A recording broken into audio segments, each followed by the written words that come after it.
All right, now Jan, you've cooked a bunch of potatoes. Yes. Yukon Gold potatoes, looks to me Yukon like. Gold potatoes, yes. Chunked them up, Yes. boiled them.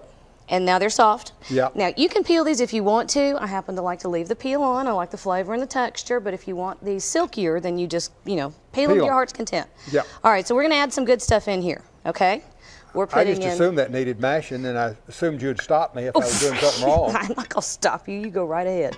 Yeah. All right, so I've got a stick of butter. Uh-huh. I have an 8-ounce package of cream cheese.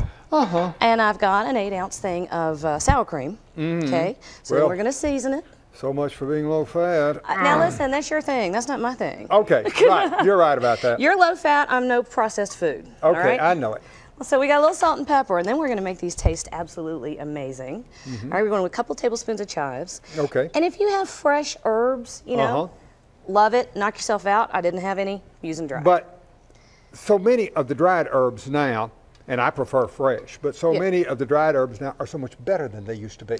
Well, like chives they that really are freeze-dried. They really are. You know, when they've packaged those, they're doing something that works to keep the flavor strong. They are. All right, so I've also got, I don't know, about a teaspoon or two of dill, dried dill. Okay. And that one's hard to find fresh. Sometimes you can find fresh dill, but not very often. And then, because it's me, I've got a couple of teaspoons of garlic powder. Okay. All right? Yeah. So, And now, if you want to, you can do all this mashing up to 2 days ahead of time. Okay. Stick it in the refrigerator, and when you're ready, put your oven on 350 degrees. Give it about 20 minutes covered, and then another 45 minutes uncovered. Uncovered. In a 9x13 casserole dish. Okay, this makes a 9 to 13 full. Yes, it does. And what you're going to end up with, and I like this, of course, the holidays are coming. Let me scoot this over here where everybody can see it.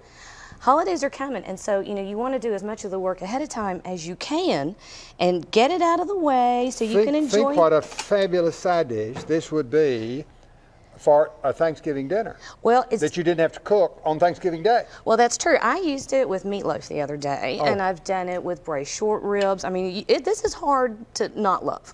But yes, if you're entertaining, we may have to cook a meatloaf on here soon. I'm yearning for meatloaf. Why don't we do my granny's meatloaf? Okay. Because it isn't getting better than that. All right. Okay. Of course, I'll bet mine's better, but that's all right. Hey, we need a cook-off. I'll challenge you on that one. You can't top my granny now. All right. Brittany potatoes. Brittany potatoes. We'll let people have the recipe. Yes.